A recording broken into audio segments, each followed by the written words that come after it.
এটার আমার কাছে উত্তর নাই। ডেফিনেটলি এটা in difficult position, we are in difficult position. যদি নাই পারতেন তাহলে টিমটা নিলেন কেন? মাঠের বাইরের বেশ কিছু ঘটনা চলছে, আমার মনে হয় একটু চাপে আছেন নাকি?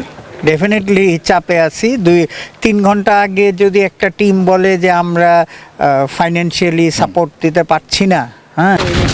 বিপিএল শুরুর আগের দিন যেন নানা নেতিবাচক খবরে তোলপাড়, বিসিবিও বেশ বিপাকে। অনেক চেষ্টা করার পরেও বিসিবির সভাপতি কথা বলেননি গণমাধ্যমের সাথে। তবে কথা বলেছেন বিপিএল কমিটির কর্তা। বাইরের বেশ কিছু ঘটনা চলছে, আমার মনে হয় একটু চাপে আছেন নাকি? ডেফিনেটলি চাপে আছি। 2-3 ঘন্টা আগে যদি একটা টিম বলে যে আমরা ফাইন্যান্সিয়ালি সাপোর্ট দিতে পারছি না, হ্যাঁ, তো সুতরাং এটা হলে মানে আপনি চিন্তা করেন প্রচণ্ড প্রেশার। তারপরেও আমরা ম্যানেজ করে টিমটাকে আমরা টেক ওভার করে হাবিবুল বাশারকে আপনার টেকনিক্যাল কমিটি থেকে রিজাইন করিয়ে আজকে এই লাস্ট 2 ঘন্টার মধ্যে আমরা করলাম কি ওকে টিম ডিরেক্টর বানিয়ে দিয়ে কোচ বাবুলকে ঢাকার থেকে ফ্লাই করা হচ্ছে, আর নাফিস ইকবালকে ম্যানেজার করে আমরা আজকে সেট করলাম যে ক্রিকেট বোর্ড ইজ টেকিং। সবাই ব্যর্থ মনে হয়। ব্যর্থর থেকে আমার কথাটা হচ্ছে যে কেউ তো শোনেন, ওনারাও তো ব্যর্থ বলবেন কিভাবে? ব্যর্থ এই কারণে বলছি মিঠু ভাই, কারণ মানে বিপিএলটা শুরুই হতে পারলো না, একটা দল বলছে যে আমরা টিম চালাতে পারবো না। এটা তো হ্যাঁ, কারণ এটা একটা দিক দিয়ে ভালো। আমাদের মনে হয় যে এবার আমাদের স্টান্সটা হচ্ছে, আজকে যদি আমরা বলতাম যে আপনারা প্লেয়ারদের সাথে কথা বলে যে পরে পয়সা নিও, তাহলে তো হয়ে যেত। মিঠু ভাই এটার মধ্যেও ভালো খুঁজছেন তাহলে শেষ পর্যন্ত। হ্যাঁ, ডেফিনেটলি মানে আমরা যে পজিশনে আছি, আপনি একদম সিম্পলি আমরা যে পজিশনে আছি সেই পজিশন থেকে আমরা নড়বো। টিম নিয়ে আপনি যদি নাই পারতেন তাহলে টিমটা নিলেন কেন?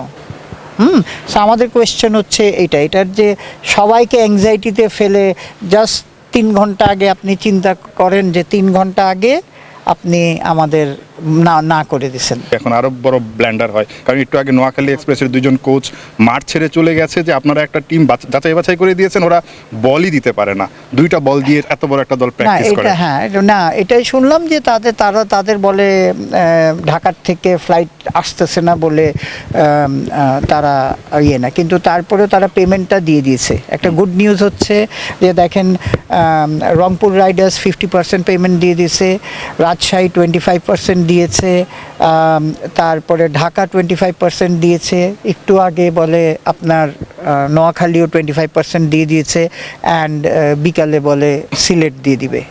হ্যাঁ, তাই বলে মিঠু ভাই মানে বিপিএল এর মতো একটা দলের বল থাকবে না প্র্যাকটিসে, সেটা that means they are unprofessional. এটা তো আমি গভর্নিং কাউন্সিল যদি বলতো যে বাড়িতে 10টা বল দেন, আমরাই তো দিয়ে দিতাম। তো আনপ্রফেশনাল ডেফিনেটলি। অন্য ইভেন যে কোচকেও বলতো যে অন্য টিমের থেকে যদি না এসে থাকে, হ্যাঁ, so it's a simple solution, না আসলে অন্য টিমের থেকে নিয়ে আজকে চালায় কালকে রিটার্ন। এটা তো আমরা বহুবার করা হয়েছে। মিঠু ভাই এটার আমার কাছে উত্তর নাই। ডেফিনেটলি এটা in difficult position, we are in difficult position. তো আমাদের এখন সবাই মিলে আমাদের টুর্নামেন্টটা চালু রাখতে হবে। আপনি বলছিলেন যে ডিসিশনটা আপনার না, তবে ডিসিশনটা এই কঠিন পরিস্থিতিতে করার ডিসিশনটা কার তাহলে?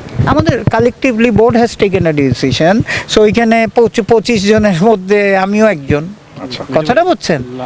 টাকা তো দিয়ে দিয়েছে, কথাটা বুঝছেন? এখন এইগুলি সব টিমেই থাকতে পারে। ধরুন আমরাও ক্রিকেট খেলছি, বল আসেনি, but you see you have to handle it professionally. হ্যাঁ, হ্যাঁ, সেটা আমিও শুনেছি। এখন আমাদের সুজনের মতো একজন ফর্মার ক্যাপ্টেন বা one of the best coach, তার সাথেও তার সাথেও এগুলি করা তো উচিত না। তো আমার সাথে কথা হইলে আমি এটাই সাজেস্ট করব যে they have to be professional handling the players, handling the management বলি। এটা উত্তর তো সেম, আরো কষ্ট যাই হলো আমরা করব। এটা গ্যারান্টিড ফ্রম